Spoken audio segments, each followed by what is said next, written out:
Hello friends, welcome to minds academy మన academy. ఈరోజు మనం 17th June current affairs discuss చేద్దాం. ఏపీ తెలంగాణ పోలీస్ అభ్యర్థుల కోసం మైండ్స్ అకాడమీ ప్రతి ఆదివారం అరిథమెటిక్ అండ్ రీజనింగ్లో ఫ్రీ మాక్ టెస్ట్లు అందిస్తుంది. మీరు మీ పేరును, మీ జిల్లాను ఇక్కడ కనిపిస్తున్నటువంటి నెంబర్కి వాట్సాప్ చేస్తే మీరు ఈ టెస్ట్లను అటెంప్ట్ చేయొచ్చు. లేదా మైండ్స్ అకాడమీ మొబైల్ యాప్ని మీరు డౌన్లోడ్ చేసుకొని కూడా ఈ టెస్ట్లను అటెంప్ట్ చేయొచ్చు. క్వశ్చన్స్ చూస్తే, రాజపర్బ festival is celebrated in which state? మనం డిస్కస్ చేసాం. రాజపర్బ లేక మిథున సంక్రాంతి అని పిలుస్తారు అని చెప్పి, ఇది ఏ రాష్ట్రంలో జరుపుకుంటారు? ఒడిషా రాష్ట్రంలో. సారీ, ఇక్కడ ఆన్సర్ తప్పు ఉంది. ఒడిషా స్టేట్లో జరుపుకుంటారు. So answer should be Odisha here. ఇది ఎందుకోసం జరుపుకుంటారని మాట్లాడుకున్నాం. భూమి ఈ 3 రోజులు మెన్స్ట్రువల్ సైకిల్ను ఫాలో అవుతుందని చెప్పి వాళ్ళు నమ్ముతారని చెప్పి మాన్సూన్ వచ్చేటువంటి టైంలో దీన్ని జరుపుకుంటారు. ఎందుకు? మాన్సూన్ తర్వాత అగ్రికల్చరల్ యాక్టివిటీస్ స్టార్ట్ అవుతాయి. ఈ మెన్స్ట్రువల్ సైకిల్ తర్వాత భూమాత అగ్రికల్చర్ యాక్టివిటీస్కి రెడీ అవుతుంది అని చెప్పి వాళ్ళు నమ్ముతారు. అదేవిధంగా ఈ 3 రోజులు స్త్రీలకు వాళ్ళు అత్యంత ప్రాముఖ్యత ఇస్తారు. వాళ్ళని ఇంటి పనులు కూడా చేయనివ్వరు అని చెప్పి మాట్లాడుకున్నాం. అండ్ భూదేవిని లార్డ్ జగన్నాథ్ యొక్క వైఫ్గా ఈరోజు ట్రీట్ చేస్తారు, పూజిస్తారు. మీకు ఒడిషాలో పూరిలో జగన్నాథ్ టెంపుల్ గురించి తెలుసు. సో అక్కడి నుంచి వచ్చిందనమాట. అండ్ ఒడిషాలో ఇతర ఫెస్టివల్స్ కూడా చూస్తే ముఖ్యంగా ఇంకొక హార్వెస్ట్ ఫెస్టివల్ ఉంది, నువాఖాయ్ ఫెస్టివల్. అది కూడా చాలా ఇంపార్టెంట్, గుర్తుపెట్టుకోండి. Nuakhai festival, NUAKHAI, Nuakhai festival ఒడిషాలో చాలా important. Second question, the NATO held its 31st summit in which country? North Atlantic Treaty Organization 31వ సమ్మిట్ జరిగింది. అందులో చైనాకు వ్యతిరేకంగా వాళ్ళు స్టేట్మెంట్ రిలీజ్ చేశారని చెప్పి మనం మాట్లాడుకున్నాం. నాటోలో ఎన్ని దేశాలు ఉంటాయి? 30 దేశాలు ఉంటాయి. నార్త్ అమెరికా, యూరోప్ కలిసి నాటోలో మెంబర్స్గా ఉంటాయి. ఇది 31st సమ్మిట్ ఎక్కడ జరిపింది? బెల్జియంలో జరిపింది. What is the rank of India in world giving index? మనం నిన్న వరల్డ్ గివింగ్ ఇండెక్స్ గురించి డీటెయిల్గా మాట్లాడుకున్నాం. వరల్డ్ గివింగ్ ఇండెక్స్లో భారతదేశం ర్యాంక్ ఎంతని మాట్లాడుకున్నాం? 14th అని మాట్లాడుకున్నాం. నిన్న స్లైడ్లో ఒక మిస్టేక్ జరిగింది, దయచేసి గమనించండి. టాప్ 5 కంట్రీస్ నేను తప్పు చెప్పాను. So top 5 countries as per world giving index 2021. Indonesia number 1 country, Kenya second, Nigeria third, Myanmar fourth, Australia first. నేను USA, Myanmar first and second అని చెప్పాను. అది తప్పు. ఆ లిస్ట్ను దయచేసి మీరు కరెక్ట్ చేసుకోండి. So this is the correct list. ఈరోజు కరెంట్ అఫైర్స్లోకి వెళ్తే, mandatory hall marking. So mandatory hall marking ఉండాలి అన్ని గోల్డ్ జ్యువెలర్స్కి. అంటే ఏవైతే బంగారు ఆభరణాలు ఉంటాయో వాటన్నిటికీ కూడా హాల్ మార్కింగ్ తప్పనిసరి చేయదలుచుకుంది కేంద్ర ప్రభుత్వం. అందుకోసం ఒక ప్లాన్ని అనౌన్స్ చేసింది. ఫేజ్ వైజు ఈ హాల్ మార్కింగ్ ఇంప్లిమెంట్ చేస్తామని చెప్పింది. ఫస్ట్ ఫేజ్ ఎప్పుడు స్టార్ట్ అవుతుంది? జూన్ 16 నుంచి ఫస్ట్ ఫేజ్ స్టార్ట్ అవుతుంది. అయితే ఈ ఫస్ట్ ఫేజ్లో 256 డిస్ట్రిక్ట్లకి ఈ హాల్ మార్కింగ్ని అప్లై చేయబోతుంది. ఎందుకు ఈ 256 డిస్ట్రిక్ట్ని ఎంచుకుంది అంటే, ఈ 256 డిస్ట్రిక్ట్స్లో అస్సేయింగ్ అంటారు. అంటే ఏవైనా గోల్డ్ జ్యువెల్స్ కానీ గోల్డ్ మెటల్స్ కానీ ఉంటే వాటి యొక్క పరిమాణాన్ని బట్టి ఎంత ప్రపోర్షన్లో గోల్డ్ ఉంది అని అంచనా వేసేటువంటి అస్సేయింగ్ మెషిన్స్ కానీ అస్సేయింగ్ ల్యాబ్స్ కానీ ఈ 256 జిల్లాల్లో అందుబాటులో ఉన్నాయి. కాబట్టి మొట్టమొదటిగా ఫస్ట్ ఫేజ్లో అక్కడి నుంచి ఇంప్లిమెంట్ చేస్తున్నారు. నెక్స్ట్ ఫేజ్ ఎప్పుడు ఉంటుందని డీటెయిల్స్ ఇవ్వలేదు. ఇక్కడ మీకు ఇంపార్టెంట్ పాయింట్స్ ఏంటంటే, 40 లక్షల కంటే తక్కువ టర్నోవర్ ఉన్నటువంటి జ్యువెలర్స్ ఎవరైతే ఉంటారో వాళ్ళకి మ్యాండేటరీ కాదు. వాళ్ళు హాల్మార్క్ ఉంచచ్చు, but it is not mandatory. ఎవరికి? Jewellers with annual turnover of up to 40 lakhs. 40 lakhsకి మించి టర్నోవర్ ఉంటే it is mandatory for them from June 16th. అసలు హాల్ మార్కింగ్ అంటే ఏంటి, ఇండియాలో హాల్ మార్కింగ్ ఏ రకంగా జరుగుతుంది మనం ఒకసారి చూద్దాం. హాల్ మార్కింగ్ అంటే accurate determination and official recording of proportionate content.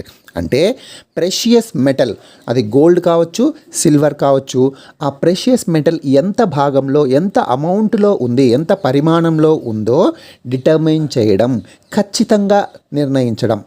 ఈ విధంగా ఖచ్చితంగా నిర్ణయించి దాన్ని అధికారికంగా రికార్డ్ చేయాలి, నమోదు చేయాలి. దీన్నే హాల్ మార్కింగ్ అంటారు. అర్థమైంది కదా. విలువైన లోహము ఆ విలువైన లోహపు వస్తువుల్లో ఎంత శాతంగా ఉందో ఖచ్చితంగా నిర్ణయించి దాన్ని అధికారికంగా నమోదు చేయడాన్నే హాల్ మార్కింగ్ అంటారు. భారతదేశంలో ఈ హాల్ మార్కింగ్ను ఎవరు చేస్తారు? BIS, bureau of Indian standards, మీకు తెలుసు. సో BIS హాల్ మార్క్ అని పిలుస్తారు అందుకే. సో BIS చేస్తుంది. గోల్డ్ అండ్ సిల్వర్ ఆర్నమెంట్స్ రెండింటికి కూడా BIS భారతదేశంలో హాల్ మార్కింగ్ చేస్తుంది. ఈ హాల్ మార్కింగ్కి సంబంధించి ఇప్పుడు గవర్నమెంట్ అనౌన్స్ చేసింది phase wise implementation of mandatory hall marking అన్నాం. గవర్నమెంట్ అంటే ఏ మంత్రిత్వ శాఖ? Very important, ministry of consumer affairs, food and public distribution. ఎందుకు? ఇందులో కన్జ్యూమర్ అఫైర్స్ ఉంది. వినియోగదారుల సంరక్షణ కోసమే హాల్ మార్కింగ్ ఉంది. ఎందుకు? నకిలీ నగలు ఎవరు అమ్మకుండా, వినియోగదారులు మోసపోకుండా BIS హాల్ మార్కింగ్ ఇస్తుంది. ఖచ్చితత్వంగా మెజర్ చేసి దాంట్లో ఎంత విలువ కలిగినటువంటి లోహం ఉందో నిర్ణయించి అఫీషియల్గా రికార్డ్ చేస్తారు. కాబట్టి వినియోగదారులు మోసపోయేటువంటి అవకాశం ఉండదు.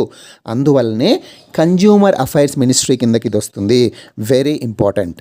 అయితే who is the minister for consumer affairs, food and public distribution? Minister is Piyush Goyal. మీకు అందరికీ తెలుసు, పీయూష్ గోయల్ గారు మంత్రిగా వ్యవహరిస్తున్నారు. ఇది జూన్ 16 నుంచి అమలవుతుందని మాట్లాడుకున్నాం కదా. అయితే ఆగస్టు వరకు 2021 ఆగస్టు వరకు ఎటువంటి పెనాల్టీ వేయరు. ఆ తర్వాత నుంచి పెనాల్టీ వేయడం జరుగుతుంది. అయితే ఏ కేటగిరీస్ ఆఫ్ మెటల్స్ మీద లేదా జ్యువెల్స్ మీద ఇప్పుడు ఈ హాల్ మార్కింగ్ అనేది మ్యాండేటరీ చేశారు అంటే, ఏ category of jewellery? 22 carat, 18 carat and 14 carat. ఈ 3 కేటగిరీస్ మీద హాల్ మార్కింగ్ మ్యాండేటరీ చేసింది భారత ప్రభుత్వం. మిగతా ఏవైతే 20 క్యారెట్, 23 క్యారెట్ అండ్ 24 క్యారెట్ ఉన్నాయో వాటి మీద నెక్స్ట్ ఫేజెస్లో దాన్ని ఇంక్లూడ్ చేస్తాము, నెక్స్ట్ ఫేజెస్లో మ్యాండేటరీ చేస్తారని చెప్పారు. ఇప్పుడైతే 3 కేటగిరీస్కి 22 క్యారెట్, 18 క్యారెట్, 14 క్యారెట్స్కి hallmarking is mandatory from June 16, no penalty till August 2021. భారతదేశంలో హాల్ మార్కింగ్ జ్యువెలరీ కండిషన్ గురించి మనం మాట్లాడుకుంటే, ఎక్కువగా గోల్డ్ జ్యువెలరీ మనం వాడతాం, మనందరికీ తెలుసు. ఇంపోర్ట్ చేసుకుంటాం, పెళ్ళిళ్ళకి కావచ్చు, రకరకాల ఫెస్టివల్స్కి భారతదేశంలో కన్జంప్షన్ చాలా ఎక్కువగా ఉంటుంది. అయితే కేవలం 35,879 మంది, అంటే అప్రాక్సిమేట్గా 36,000 లేదా 35,000 మంది జ్యువెలర్స్ మాత్రమే BIS స్టాండర్డ్స్ని, సర్టిఫికేషన్ని ఫాలో అవుతున్నారు. అంటే only around 35,000 jewellers across the country are certified by BIS. చూసారా, చాలా తక్కువ. అంటే జ్యువెలర్స్ కొన్ని లక్షల్లో జ్యువెలర్స్ ఉంటే కేవలం 35,879 జ్యువెలర్స్ మాత్రమే సర్టిఫైడ్ బై BIS. ఈ అస్సేయింగ్ సెంటర్స్ అన్నాం కదా, ఇందాక మనం మాట్లాడుకున్నాం. ఈ మెజర్ చేయడానికి ఉపయోగించేటువంటి కేంద్రాలు ఏవైతే ఉన్నాయో అవి కూడా చాలా తక్కువగా ఉన్నాయి. భారతదేశంలో కన్జంప్షన్ ఎక్కువగా ఉండి ఇలాంటి మెజర్మెంట్ కానీ లేదా BIS హాల్ మార్క్ ఉన్నటువంటి జ్యువెలర్స్ కానీ చాలా తక్కువగా ఉంటే వినియోగదారులు ఎక్కువగా మోసపోయేటువంటి అవకాశం ఉంది. కాబట్టే ఇప్పుడు ప్రభుత్వం ప్రకటించినటువంటి మ్యాండేటరీ హాల్ మార్కింగ్ అనేది చాలా ఇంపార్టెంట్. కాకపోతే ఇది ఎప్పటి నుంచో 2019 నవంబర్ నుంచే ఇంప్లిమెంట్ చేయాలని ప్రయత్నం చేస్తూ ఉంది. ఈ COVID-19 పాండమిక్ వల్ల ఇది పోస్ట్పోన్ అవుతూ వస్తుంది. Next news item, RBI consultative document for regulation of micro finance institutions. MFI అంటే మైక్రో ఫైనాన్స్ ఇన్స్టిట్యూషన్స్, సూక్ష్మ రుణ సంస్థలు. అంటే పేరులో ఉన్నట్టే రుణాలు చాలా తక్కువ మొత్తంలో ఉంటే వాటిని సూక్ష్మ రుణ సంస్థలు అంటారు. ఈ మైక్రో ఫైనాన్స్ ఇన్స్టిట్యూషన్ని రెగ్యులేట్ చేయడానికి, నియంత్రించడానికి ఒక కన్సల్టేటివ్ డాక్యుమెంట్ రిలీజ్ చేసింది. కన్సల్టేటివ్ డాక్యుమెంట్ అంటే దీన్ని రిలీజ్ చేసి దీని యొక్క ఫీడ్బ్యాక్ అడుగుతుంది RBI. ఎందుకు? కన్సల్టేషన్, సంప్రదింపులు జరపడానికి. ఈ ఫీడ్బ్యాక్ను బట్టి ఈ రెగ్యులేషన్స్ ఏవైతే ఉన్నాయో దాన్ని తదనుగుణంగా మార్చుకుంటుంది Reserve Bank of India. So who released the consultative document for regulation of microfinance institutions? RBI. And ఇందులో ప్రధానంగా ఉన్నటువంటి కొన్ని ఇంపార్టెంట్ పాయింట్స్ మనం డిస్కస్ చేద్దాం. మామూలుగా NBFCs మీకు తెలుసు, నాన్ బ్యాంకింగ్ ఫైనాన్షియల్ కంపెనీస్ అంటారు. ఈ NBFCs లాగానే మైక్రో ఫైనాన్స్ ఇన్స్టిట్యూషన్స్కి కూడా ఒక బోర్డు ఉండాలి. ఆ బోర్డు అప్రూవ్ చేసినటువంటి పాలసీని ఇది ఫాలో అవ్వాలి అని చెప్పి నిర్ణయించింది. ఇంతకుముందు మైక్రో ఫైనాన్స్ ఇన్స్టిట్యూషన్స్కి RBI ఒక సీలింగ్ నియమించేది, అంటే ఒక క్యాప్ పెట్టేది. ఇంట్రెస్ట్ రేట్స్ ఇంతకు మించకూడదు అని చెప్పి ఒక నియంత్రణ ఉండేది, ఆర్బీఐ యొక్క నియంత్రణ. దాన్ని ఇప్పుడు తొలగించేటువంటి ఆలోచన చేస్తుంది. మరి ఎవరు నిర్ణయిస్తారు అంటే వాళ్ళకే ఒక బోర్డు ఉంటుంది. ఆ బోర్డు అప్రూవ్ చేసినటువంటి విధానం ప్రకారమే అవి ఇంట్రెస్ట్ రేట్లను, వడ్డీ రేట్లను ఫాలో అవుతాయి అని చెప్పి ఆర్బీఐ నిర్ణయించింది. ఇది ఒక పాయింట్. ఇంకోటి ఏంటంటే ఇక్కడ మాట్లాడుకున్నట్టే no ceiling would be prescribed. అసలు ఇంతకు మించకూడదు అన్నటువంటి నియంత్రణ ఏది ఆర్బీఐ ఉంచబోట్లేదు, ప్రస్తుతానికి ఉంది. ఈ కన్సల్టేటివ్ డాక్యుమెంట్ ప్రకారం మనం మాట్లాడుకుంటున్నాం. అండ్ మైక్రో ఫైనాన్స్ లోన్స్కి ఒక కామన్ డెఫినేషన్ ఉండాలని చెప్పి ఆర్బీఐ నిర్ణయించింది.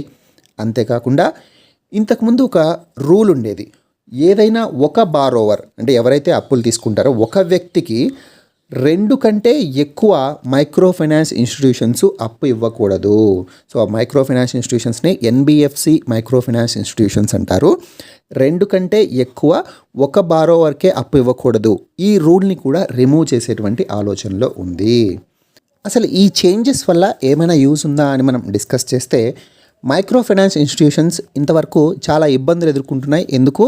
ఈ ఇంట్రెస్ట్ రేట్స్లో సీలింగ్ని ఆర్బీఐ డిసైడ్ చేయడం వల్ల వాళ్ళు సొంతంగా ఇండిపెండెంట్గా ఒక నిర్ణయం తీసుకోలేకపోతున్నారు. అంటే క్రెడిట్ రిస్క్ ఏదైతే ఉందో, ఇప్పుడు కొంతమంది చాలా రిస్కీ బారోవర్స్ ఉంటారు, వాళ్లకు ఎక్కువ ఇంట్రెస్ట్ రేట్ నిర్ణయించాల్సి వస్తుంది.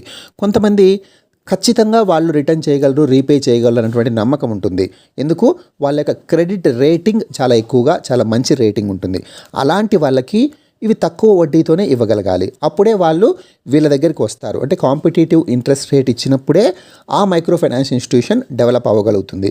బట్ ఆర్బీఐ సీలింగ్ ఉంది కాబట్టి వీళ్ళు తక్కువ వడ్డీ కానీ ఎక్కువ వడ్డీ కానీ ఇవ్వలేరు. ఆర్బీఐ ఏదైతే నియంత్రణ లెవెల్స్ పెట్టిందో ఆ లెవెల్స్లో మాత్రమే ఇవ్వగలరు. కాబట్టి ఇన్నాళ్ళు ఎంఎఫ్ఐస్ అంతగా డెవలప్ అవ్వట్లేదు. అండ్ ఇవి వాటికి కావాల్సినటువంటి నిధులు సమకూర్చుకోవడానికి దాదాపు 13 నుంచి 15% వరకు ఖర్చులు భరిస్తున్నాయి. ఇంత ఖర్చు భరించేటప్పుడు అవి కూడా వడ్డీ రేట్లను నిర్ణయించుకునేటువంటి స్వేచ్ఛ వాటికి ఉండాలి. సో అప్పుడే ఒక మైక్రో ఫైనాన్స్ ఇన్స్టిట్యూషన్ ఇంకొక మైక్రో ఫైనాన్స్ ఇన్స్టిట్యూషన్, అంతేకాకుండా ఒక మైక్రో ఫైనాన్స్ ఇన్స్టిట్యూషన్ లేదా ఇంకొక బ్యాంకుతో కావచ్చు పోటీ పడతాయి వడ్డీలు ఇవ్వడానికి లేదా రుణాలు ఇవ్వడానికి. వడ్డీ రేట్లలో పోటీ పడి రుణాలు ఇస్తాయి. కాంపిటేటివ్ స్పిరిట్ ఉన్నప్పుడే ఏదైనా ఫీల్డ్లో డెవలప్మెంట్ అనేది ఉంటుంది. సో అందువల్ల కొంతమంది దీన్ని స్వాగతిస్తున్నారు. ఇంకొంతమంది ఏం చెప్తున్నారంటే ఈ వడ్డీ రేట్లను విపరీతంగా పెంచేటువంటి అవకాశం ఉంది వీళ్ళకు ఇంత ఫ్రీడమ్ ఇస్తే అని చెప్పి ఇంకొంతమంది విమర్శిస్తున్నారు. ఓకే, ఎనీవే 2 సైడ్స్ యొక్క వాదనలు మనం వినాలి. ఇక్కడ ప్రధానంగా ఆర్బీఐ ఏం ఆశిస్తోందో మనం తెలుసుకోవాలి. ఏం ఆశిస్తోంది? వడ్డీ రేట్లను నిర్ణయించేటువంటి స్వేచ్ఛ ఇవ్వడం వల్ల మైక్రో ఫైనాన్స్ ఇన్స్టిట్యూషన్స్ రెస్పాన్సిబుల్గా బిహేవ్ చేస్తాయి, బాధ్యతాయుతంగా బిహేవ్ చేసి కాంపిటేటివ్ స్పిరిట్తో డెవలప్ అయ్యేటువంటి ఆలోచనతో క్రెడిట్ రిస్క్ ఆధారంగా ఎవరైతే ఎంత కరెక్ట్గా పే చేయగలరా లేదా అన్నటువంటి క్రెడిట్ రేటింగ్ ఆధారంగా వడ్డీ రేట్లను స్వేచ్ఛగా నిర్ణయించి మంచి నిర్ణయాలు తీసుకుంటాయన్న ఉద్దేశంతో ఆర్బీఐ ఈ స్కీమ్ని లేదా ఈ కన్సల్టేటివ్ డాక్యుమెంట్ని రిలీజ్ చేసింది. Next news item, an enemy like Hamas. ఇక్కడ అన్ ఎనిమీ లైక్ హమాస్ అనేది ఇండియన్ ఎక్స్ప్రెస్లో ఈరోజు ఎడిటోరియల్లో కనిపిస్తుంది. ఈ ఎడిటోరియల్ ఎవరు రాశారో మనం తెలుసుకోవాల్సినటువంటి ఆవశ్యకత ఉంది. ఎందుకంటే జనరల్గా మనం న్యూస్ పేపర్లో ఏదొస్తే అది బ్లైండ్గా ఫాలో అయిపోకూడదు. అది రాసే వాళ్ళ పర్స్పెక్టివ్ని బట్టి వాళ్ళ దృష్టికోణంలో లేదా వాళ్ళకు అనుకూలంగా రాస్తారు. ఇక్కడ this is written by council general of Israel in Bombay. మన ముంబైలో ఉన్నటువంటి ఇజ్రాయెల్ యొక్క రాయబారి కార్యాలయంలో ఉన్నటువంటి రాయబారి రాసింది. కాబట్టి ఇది ఇజ్రాయెల్కి ఫర్గా లేదా పాజిటివ్గా ఉంటుంది అని చెప్పి మీరు దృష్టిలో పెట్టుకోవాలి. ఇది మీరు నమ్మచ్చు, నమ్మకపోవచ్చు, లేదా న్యూట్రల్ స్టాండ్ తీసుకోవచ్చు, అది వేరే విషయం. బట్ రాసింది ఎవరో తెలిస్తే ఎందుకు ఇలా రాశారో తెలుస్తుంది. ఇదైతే fact. Hamas is internationally recognised as a radical Islamic terror organisation. మనం మాట్లాడుకున్నాం గాజాలో ఉన్నటువంటి హమాస్ ఎవరైతే ఇజ్రాయెల్ మీద దాడులు జరుపుతుందో అండ్ ఇజ్రాయెల్ కూడా తిరిగి దాడులు జరుపుతున్నారో, ఇద్దరు గొడవ పడుతున్నారు కదా, పాలస్తీన్స్ అండ్ ఇజ్రాయెల్ ఈ రెండిటికి సంబంధించినటువంటి గొడవ గురించి మనం క్లియర్గా డిస్కస్ చేసాం ప్రీవియస్ క్లాసెస్లో. నేను అందులోకి వెళ్ళట్లేదు. హమాస్ ఆర్గనైజేషన్ న్యూస్లో ఉంది కాబట్టి Hamas is internationally recognised as a radical Islamic terror organisation. దాని యొక్క గోల్ ఏమని చెప్తున్నాడు ఈయన? పాలస్తీన్ స్టేట్ని ఎస్టాబ్లిష్ చేయడం కాదు. ఇప్పుడు ప్రపంచం అందరూ కూడా 2 స్టేట్ థియరీ గురించి మాట్లాడుతున్నాయి. మనం కూడా డిస్కస్ చేసాం. 2 స్టేట్ థియరీ అంటే ఇజ్రాయెల్ పాలస్తీన్ రెండు విభిన్నమైనటువంటి రాజ్యాలుగా ఏర్పాటు చేసుకోవాలి, రెండు రాజధానులతో. ఇప్పుడు వాళ్ళు గొడవ పడుతున్నాయి, జెరూసలేమే మా రాజధాని అని చెప్పి ఇద్దరు కూడా గొడవ పడుతున్నారు. అలా కాకుండా 2 స్టేట్ సొల్యూషన్ ఒకటి, అమికబుల్ సొల్యూషన్ ఒకటి ఉండాలి, స్నేహపూర్వకమైనటువంటి ఒక సొల్యూషన్ దొరకాలి అని చెప్పి ప్రపంచ దేశాలన్నీ కూడా మేము మీడియేషన్ చేస్తాం కావాలంటే అని చెప్పి ముందుకొస్తున్నాయి. సో అది కానీ ఇది ఇలా ఉంటే హమాస్ ఏమీ ఆ ఉద్దేశంతో ఉండట్లేదు, కేవలం ఇజ్రాయెల్ను మా దేశాన్ని నాశనం చేయాలన్నటువంటి ఉద్దేశంతోనే ఉంది, ఇది మీరు గమనించాలి అని చెప్పి ఒక ఇండియాకి కానీ ప్రపంచానికి కానీ ఒక మెసేజ్ లాగా ఆయన చెప్తున్నాడు. 4000 రాకెట్లను గాజా నుంచి హమాస్ మా మీద దాడి చేసింది. దాదాపు మా దేశ ప్రజలు బిక్కుబిక్కుమంటూ బతికారు. దాదాపు 70% మంది ఈ రాకెట్ల నుంచి తప్పించుకోవడానికి విశ్వ ప్రయత్నాలు చేశారు. తక్కువ మంది మరణించుండొచ్చు కాక, సో మీరు దాంతో బేరీజ్ వేయకూడదు. ఆయనకు ఉద్దేశం ఏంటంటే కేవలం 12 మందే మరణించారు అని చెప్పి మమ్మల్ని ఏదో క్రూయల్ పర్సన్స్ లాగా ట్రీట్ చేయకండి. అన్ని రాకెట్లను వాళ్ళు మా మీద దాడి చేస్తుంటే మా దేశ పౌరులను రక్షించుకోవాల్సినటువంటి బాధ్యత మా మీద ఉంది కాబట్టే మేము తిరుగు దాడులు చేశాము అన్నది ఈయన వాదన. So we exercise legal right to defend our citizens from terror.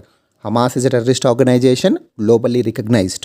అందువల్ల ఈ తీవ్రవాద చర్యల నుంచి 70% మంది ప్రజలు ముప్పుకు గురవుతూ ఉంటే, ఎందుకు ఈ 4,000 రాకెట్లు అక్కడి నుంచి వస్తుంటే మా 70% మంది ప్రజలు ముప్పుకు గురవుతున్నారని చెప్పి మేము భావించాము, అందువల్లనే తిరుగు దాడి చేశాము. క్యాజువాలిటీస్ని బట్టి, అంటే ఎంతమంది ప్రమాదానికి గురైనారు లేదా ఎంతమంది మరణించారు అన్న లెక్కను బట్టి మీరు నిర్ణయించుకోకూడదు. ఒక పర్సన్ మరణించినప్పటికీ కూడా ఇట్స్ ఎ వరల్డ్ లాస్ట్, ఒక ప్రపంచమే కోల్పోయినంత బాధ ఉంటుంది. వాళ్ళ అంటే వాళ్ళ ఫ్యామిలీస్ కావచ్చు, ఫ్రెండ్స్ కావచ్చు. సో మేము కూడా బాధపడుతున్నాము, మరణాలు సంభవించకూడదు, ముఖ్యంగా చిన్నపిల్లలు, మహిళలు మరణించి ఉండకూడదు. కానీ హమాస్ మాకు అవకాశం ఇవ్వలేదు, మా మీద దాడి చేస్తుంటే మేము చూస్తూ ఊరుకుండలేము అని చెప్పి ఈయన చెప్పారు. అండ్ ఇక్కడ మనకు సో హమాస్ గురించి తెలుసుకోవాలి. ఇప్పుడు ఇజ్రాయెల్ గురించి మనం నిన్న మాట్లాడుకున్నాం కదా. నెఫ్తాలీ బెనెట్, ఈయన ఇజ్రాయెల్ యొక్క నూతన ప్రధానిగా ఎంపికయ్యారు. ఇది ఒక రివిజన్ కోసం ఉంటుందని చెప్పి ఈ న్యూస్ చేర్చడం జరిగింది. సో ఆల్రెడీ మనం డిస్కస్ చేసాం. ఇజ్రాయెల్కి న్యూ ప్రైమ్ మినిస్టర్ వచ్చారు, నెఫ్తాలీ బెనెట్. ఈయన ఇంతకుముందు 12 సంవత్సరాల నుంచి ఉన్నటువంటి బెంజమిన్ నేతాన్యాహును పదవి నుంచి దించారు.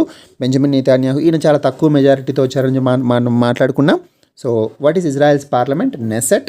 And what is the party of Naftali Bennett? Yamina party. And what is the party of Benjamin Netanyahu? Likud party. So Israel యొక్క పార్లమెంట్ను నెసెట్ అని పిలుస్తారు. నెఫ్తాలీ బెనెట్ యొక్క పార్టీ పేరు యమీనా, బెంజమిన్ నేతన్యాహు పార్టీ పేరు లిక్విడ్ పార్టీ. సో ఇవన్నీ మనం నిన్న డిస్కస్ చేసాం. నెక్స్ట్ న్యూస్ ఐటెంకి వెళ్తే deep ocean mission. Deep ocean మిషన్ను మన cabinet committee on economic affairs, very important, cabinet committee on economic affairs. Who will head this committee? Prime minister Narendra Modi. Cabinet committee on economic affairs approve చేసింది deep ocean mission. 4077 కోట్ల deep ocean మిషన్ని ఇది 5 సంవత్సరాల కాల పరిమితి ఉండేలాగా అప్రూవ్ చేసింది. మన భారతదేశానికి సంబంధించి ఈ డీప్ ఓషన్ మిషన్ యొక్క సిగ్నిఫికెన్స్, ప్రాముఖ్యత ఏంటి అంటే, భారతదేశం యొక్క తీర ప్రాంత పొడవు ఎంత ఉంది? 7517 కిలోమీటర్లు ఉంది. ఇంత తీర ప్రాంత పొడవు ఉంది కాబట్టి సాగరంలో, సముద్రంలో ఉన్నటువంటి రిసోర్సెస్ ఏవైతే వనరులు ఉన్నాయో వాటిని వినియోగించుకొని భారతదేశం ఇంకా ముందుకు అభివృద్ధి చెందేటువంటి అవకాశాలు ఎక్కువగా ఉన్నాయి, ఆర్థికంగా కావచ్చు, మరే రకంగా అయినా సరే. సో ఈ అభివృద్ధి అవకాశాలను అందిపుచ్చుకోవడం కోసం డీప్ ఓషన్ మిషన్ని భారతదేశం లాంచ్ చేసింది. ముఖ్యంగా ఈ మిషన్లో భాగంగా ఏ యాక్టివిటీసు లేదా ఏ అంశాలను డీప్ ఓషన్ మిషన్లో పేర్కొన్నారో మనం మాట్లాడుకుందాం. మొదటగా ఓషన్లో ఉన్నటువంటి మినరల్స్, ఖనిజాలను అన్వేషించడం, ఎక్స్ప్లోరింగ్ ది మినరల్స్, చూసారా. And exploring flora and fauna, రకరకాల జంతువులు, మొక్కలు, ఇలాంటి వాటిని ఎక్స్ప్లోర్ చేయడం, అన్వేషించడం. అంతేకాకుండా డీప్ ఓషన్లో దాదాపు 6000 మీటర్ల లోపలికి ఒక ముగ్గురు కలిగినటువంటి క్రూ వెళ్ళేటువంటి మెషిన్స్తో లోపలికి వెళ్ళి అక్కడ ఉన్నటువంటి ప్రెషియస్ మెటల్స్ని రికగ్నైజ్ చేయడం, వాటిని ఎక్స్ప్లోర్ చేయడం. సో ఇదొక పాయింట్. అంతేకాకుండా ఓషన్ బయాలజీ అండ్ ఓషన్ ఇంజనీరింగ్కి సంబంధించినటువంటి నిపుణులను తయారు చేయడం, grooming the experts in the field of ocean biology and engineering. అంటే సముద్రానికి సంబంధించినటువంటి జీవశాస్త్రానికి సంబంధించి అండ్ మెరీన్ ఇంజనీరింగ్ ఫీల్డ్లో ఈ రంగాలలో నిపుణులను ఎక్స్పర్ట్స్ని తయారు చేయడం కూడా ఇందులో ఒక లక్ష్యంగా పెట్టుకుంది డీప్ ఓషన్ మిషన్లో.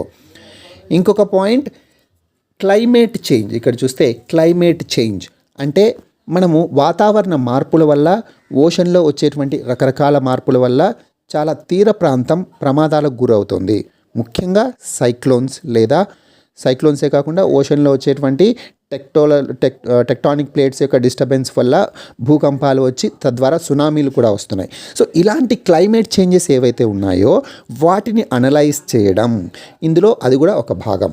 అంతేకాకుండా మెరీన్ బయాలజీ, ఇందాక కూడా మాట్లాడుకున్నాం, సముద్రంలో ఉన్నటువంటి జంతుజాలాలను సంరక్షించుకోవడానికి మనము వరల్డ్ ఎన్వైరన్మెంట్ డే సందర్భంగా మాట్లాడుకున్నాం. పర్యావరణాన్ని పునర్నిర్మించడం ఇప్పుడు యొక్క ప్రధానమైనటువంటి థీమ్గా మాట్లాడుకున్నాం, ఎకోసిస్టమ్ రెస్టోరేషన్.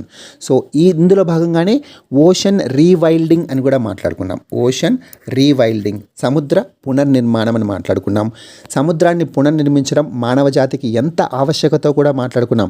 అది ఒక మంచి కార్బన్ సింక్గా, చాలామందికి ఫుడ్ సోర్స్గా, ఆహారపు వనరుగా కూడా సముద్రం పనికొస్తుంది. రకరకాల ఖనిజాలు దొరకడం వల్ల చాలా దేశాలే ఆర్థికంగా నిలబడుతున్నాయి సముద్రాల వల్ల. సో ఇన్ని ఉపయోగాలు ఉన్నాయి కాబట్టి సముద్రంలో ఉన్న జీవజాతిని ఎప్పుడైతే మనం బయోడైవర్సిటీని, జీవ వైవిధ్యాన్ని కాపాడుకుంటామో అప్పుడే సముద్రాలు కూడా మనకు కావాల్సినటువంటి మినరల్స్ కావచ్చు లేదా రకరకాల ఫుడ్ సోర్సెస్ కావచ్చు మనకు ఇవ్వడం జరుగుతుంది. సో ఈ డైరెక్షన్లో కూడా డీప్ ఓషన్ మిషన్ పాటుపడుతుంది. సో ఒకసారి ఏమేమి మాట్లాడుకున్నాం, ఇది ఒక 5 ఏళ్ల మిషన్, 4,077 కోట్లతో ఏర్పాటు చేసినటువంటి మిషన్. ఎవరు అప్రూవ్ చేశారు? Cabinet committee on economic affairs. ఎప్పుడైనా cabinet committee on economic affairs వస్తే దాన్ని అధ్యక్షుడు ఎవరు? ప్రధానమంత్రి నరేంద్ర మోదీ గారు. ఇది 6,000 మీటర్ల లోపల ఉన్నటువంటి ఓషన్లో ప్రెషియస్ మెటల్ని అన్వేషించడం కోసం, క్లైమేట్ చేంజ్ ఇంపాక్ట్ను అనలైజ్ చేయడం కోసం, ఓషన్ బయోడైవర్సిటీని, జీవ వైవిధ్యాన్ని సంరక్షించడం కోసం, ocean marine engineering and ocean బయాలజీలో ఎక్స్పర్ట్స్ని తయారు చేయడం కోసం ఏర్పాటు చేసినటువంటి scheme. What is the name? Deep ocean mission. And ఇంకొక ఇంపార్టెంట్ పాయింట్, ఇది ఏ మంత్రిత్వ శాఖ కింద పనిచేస్తుంది? ఏ మంత్రిత్వ శాఖ? భూ విజ్ఞాన మంత్రిత్వ శాఖ. వెరీ ఇంపార్టెంట్, భూ విజ్ఞాన మంత్రిత్వ శాఖ. Ministry of earth sciences. Ministry of earth sciences. So ministry of earth sciences లేదా భూ విజ్ఞాన మంత్రిత్వ శాఖ దీన్ని పర్యవేక్షిస్తుంది, ఈ స్కీమ్ని, డీప్ ఓషన్ మిషన్ని. డిఏపిపై సబ్సిడీ పెంపునకు కేంద్ర క్యాబినెట్ ఆమోదం. సో ఇదే cabinet committee on economic affairs ఇంకొక అప్రూవల్ తీసుకుంది. ఏంటది? డిఏపి గురించి మనం మాట్లాడాం. 140% ఇంక్రిమెంట్ కూడా గవర్నమెంట్ ఇచ్చేటువంటి ఆలోచనలో ఉందని ఆల్రెడీ మనం 21 మే కరెంట్ అఫైర్స్ డిస్కషన్లో డిస్కస్ చేసాం క్లియర్గా. 140% సబ్సిడీని కేంద్రం పెంచిందని చెప్పి దీనికి ఇప్పుడు క్యాబినెట్ కమిటీ ఆమోదం తెలిపింది. సో అప్పుడు ఏం మాట్లాడుకున్నాం ఒకసారి రివైజ్ చేద్దాం. జనరల్గా సబ్సిడీ ఇంతకుముందు 500 రూపాయలు ఉండేది, దాన్ని 1200 రూపాయలకు పెంచింది. అంటే ఎంత పెరిగింది? 140% సబ్సిడీని పెంచింది. ఎందుకు సబ్సిడీ పెంచింది అంటే డిఏపి ఎరువు ధర ఏదైతే ఉందో అది విపరీతంగా పెరిగిపోయింది, దాన్ని పాత ధరలోనే అమ్మడం కోసం సబ్సిడీని పెంచింది. ఎందువల్ల ధర పెరిగిందని మాట్లాడుకున్నాం. ఇంటర్నేషనల్గా అమ్మోనియా, ఫాస్ఫారిక్ యాసిడ్ ప్రైసెస్ పెరిగాయి. డిఏపి అంటే డైఅమోనియా ఫాస్ఫారిక్ యాసిడ్. కాబట్టి అమ్మోనియా ఫాస్ఫారిక్ యాసిడ్ ధరలు పెరగడం వల్ల డిఏపి ఎరువు ధర కూడా పెరిగింది. దీనివల్ల 14,775 కోట్ల అడిషనల్ బర్డెన్, అదనపు భారం మన కేంద్ర ప్రభుత్వం మీద పడుతుందని చెప్పి కూడా మనం మాట్లాడుకున్నాం. ఎందుకు ఇంత పెంచాల్సి వచ్చింది? ఇంతకుముందు మనం చూస్తే కనుక 1,700 రూపాయలు ఉండేది. 1,700 రూపాయలప్పుడు 500 రూపాయలు సబ్సిడీ ఇచ్చేది కేంద్ర ప్రభుత్వం. దానివల్ల 1,200 రూపాయలకి డిఏపి ఎరువు రైతులకు లభించేది. అయితే ఈ 1,700 రూపాయలను ఇప్పుడు 2,400 మార్కెట్ ధర అయింది.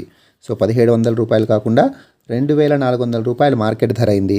దాన్ని 1,200కే ఇవ్వాలి అంటే 1,200 రూపాయల వరకు సబ్సిడీని పెంచాల్సినటువంటి అవసరం ఉంది. అంటే 700 నుంచి 1,200కి సబ్సిడీని పెంచాలి.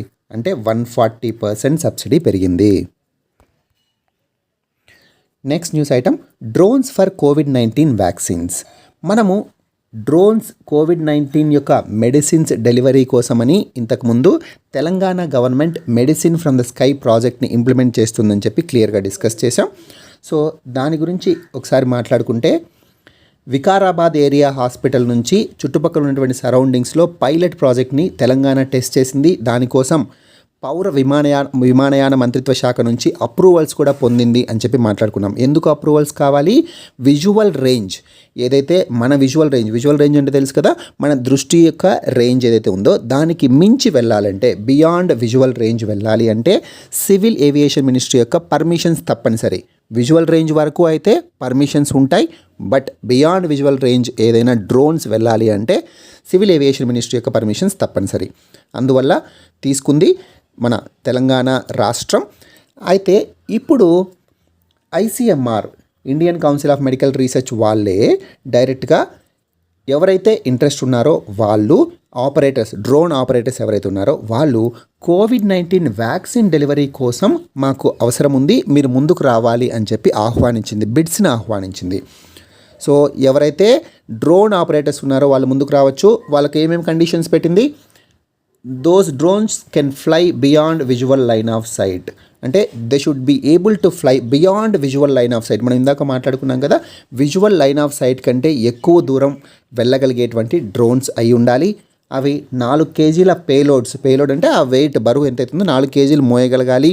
35 కిలోమీటర్ల డిస్టెన్స్ని కవర్ చేసే విధంగా ఉండాలి. సో ఇలాంటి డ్రోన్ ఆపరేటర్స్ ఎవరైతే ఉన్నారో వాళ్ళు ముందుకొచ్చి బిడ్స్ వేయచ్చు అని చెప్పి ఐసీఎంఆర్ ఇన్వైట్ చేసింది. ఎందుకోసం? కోవిడ్-19 వ్యాక్సిన్ డెలివరీ కోసం. తెలంగాణ గురించి మనం మాట్లాడితే ఇప్పుడు ఉన్నటువంటి న్యూస్ ఏంటంటే, స్కై ఎయిర్ మొబిలిటీ వీళ్ళు medicines from the sky Telangana ప్రాజెక్ట్కి ట్రయల్స్ స్టార్ట్ చేయబోతున్నారు.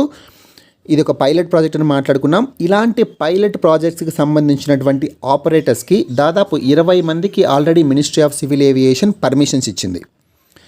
సో ఇక్కడ కేంద్ర ప్రభుత్వం ఏదైతే పౌర విమానయాన మంత్రిత్వ శాఖ ఉందో వాళ్ళు 20 డ్రోన్స్ని ఎవరైతే ఆపరేట్ చేస్తారో అలాంటి 20 డ్రోన్ ఆపరేటర్స్కి బియాండ్ విజువల్ రేంజ్ వెళ్ళడానికి పర్మిషన్స్ ఇచ్చింది. అందులో ఒకటైనటువంటి స్కై ఎయిర్ మొబిలిటీ వీళ్ళు తెలంగాణ యొక్క మెడిసిన్స్ ఫ్రమ్ ద స్కై ప్రాజెక్ట్కి ట్రయల్స్ స్టార్ట్ చేస్తున్నారు. ఎందుకు? ఇదొక పైలట్ ప్రాజెక్ట్. ఇలాంటి పైలట్ ప్రాజెక్ట్స్కి టెస్ట్ చేయడం కోసం 20 ఆపరేటర్స్కి పర్మిషన్ ఇచ్చింది, కేవలం పైలట్ ప్రాజెక్ట్స్ కోసం. వాళ్ళలో ఒకరు Sky Air Mobility. And Telangana గవర్నమెంట్తో ఫ్లిప్కార్ట్ కూడా పార్ట్నర్షిప్ పొందింది ఈ డెలివరీ కోసం. మెడిసిన్ డెలివరీ ఏదైతే చేస్తుందో వాళ్ళతో ఫ్లిప్కార్ట్ కూడా పార్ట్నర్షిప్ పొందింది. సో ఈ రెండు ఇప్పుడు న్యూస్లో ఉన్నాయి. నెక్స్ట్ కొన్ని మనం డేస్ చూసుకుంటే, ఇంపార్టెంట్ డేస్ గురించి మాట్లాడుకుందాం. World blood donor day. So very important world blood donor day. ఎందుకంటే చాలామంది ప్రాణాపాయంలో ఉన్నప్పుడు కొన ఊపిరితో కొట్టుకునే వాళ్ళు కానీ లేదా చాలా రక్తం కోల్పోయినటువంటి వాళ్ళకి కానీ బ్లడ్ డొనేషన్ అనేది వాళ్ళ యొక్క ప్రాణాలను నిలబెట్టేదిగా ఉంటుంది. సో బ్లడ్ డొనేషన్ అనేది ఒక గ్రేట్ సర్వీస్ టు హ్యుమానిటీ. అంతేకాకుండా మన యూనియన్ మినిస్టర్, హెల్త్ మినిస్టర్ ఎవరైతే ఉన్నారో హర్షవర్ధన్ గారు ఏమని పిలిపించారంటే, బ్లడ్ డొనేషన్ కేవలం ఒక గొప్ప సేవనే కాదు, మానవ జాతికి చేసేటువంటి గొప్ప సేవనే కాదు, మీకు మీరు చేసుకున్నటువంటి సేవ కూడా. ఎందుకు? మీ ఆరోగ్యానికి కూడా ఇది చాలా మంచిది. బ్లడ్ డొనేషన్ అనేది మీ ఆరోగ్యానికి చాలా మంచిది. ఏ రకంగా మంచిది? మీ యొక్క హార్ట్ డిసీజెస్కి మీరు పొందేటువంటి ఛాన్సెస్ని తగ్గిస్తుంది. మీరు రెగ్యులర్గా బ్లడ్ డొనేట్ చేయడం వల్ల హై బ్లడ్ ప్రెషర్ గురికారు. అంతేకాకుండా మీకు గుండె జబ్బులు వచ్చేటువంటి అవకాశాలు కూడా తక్కువ, ఒబెసిటీ వచ్చేటువంటి అవకాశాలు కూడా తక్కువ. సో ఇంత మేలు చేస్తుంది కాబట్టి మీకు మీరు మేలు చేసుకున్న వాళ్ళు అవుతారు. సో బ్లడ్ డొనేషన్కి ముందుకు రావాలి. అసలు బ్లడ్ డోనార్ డే ఎప్పుడు జరుపుకుంటారు?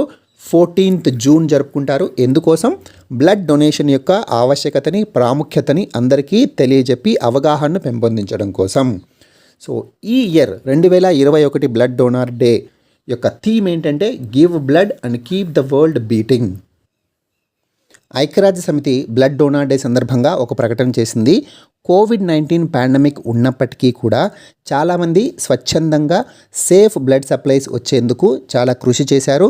అంతేకాకుండా ఏమాత్రం పేమెంట్స్ లేకుండా కూడా బ్లడ్ డొనేషన్స్ చేశారు. కోవిడ్-19 ముప్పు ఉన్నప్పటికీ కూడా మీరు స్వచ్ఛందంగా ముందుకు వచ్చారు. We thank every one of them అని చెప్పి యునైటెడ్ నేషన్స్ ఒక ప్రకటన చేసింది బ్లడ్ డోనార్ డే సందర్భంగా. సో ఇక్కడ important 14th June world blood donor day. Theme give blood and keep the world beating. And blood ఇవ్వడం వల్ల మనం సేవ చేయడమే కాదు, మనం కూడా సేవ చేసుకున్నాం. బ్లడ్ ప్రెషర్ తక్కువ ఉంటుంది, కొలెస్ట్రాల్ తగ్గి ఒబెసిటీ తగ్గేటువంటి అవకాశం ఉంది, హార్ట్ డిసీజెస్ వచ్చేటువంటి ఛాన్సెస్ తక్కువ. World elder abuse awareness day. ఇంకొక ఇంపార్టెంట్ డే మాట్లాడుకుంటే 15th June world elder abuse awareness day. Elder abuse అనేది ఒక సోషల్ ఇష్యూ, సామాజిక పరమైనటువంటి ఒక సమస్యగా మారింది. ఎందుకు మన ఇళ్లలో కూడా చూస్తుంటాం, ముసలి వాళ్ళు ఎవరైతే ఉన్నారో వాళ్ళని మనం విపరీతంగా గేలి చేయడం కానీ, వాళ్ళని తిట్టడం కానీ, వాళ్ళ యొక్క బాగోగులు సరిగా చూసుకోకపోవడం కానీ, వాళ్ళు ఏదైనా రిక్వెస్ట్ చేసినా లేదా వాళ్ళు మనం మాటల్లో వాళ్ళు దూరి ఇంకేదైనా మాట్లాడినా వాళ్ళ మాటకు విలువ ఇవ్వము, వాళ్ళని చాలా చిన్న చూపు చూస్తాం.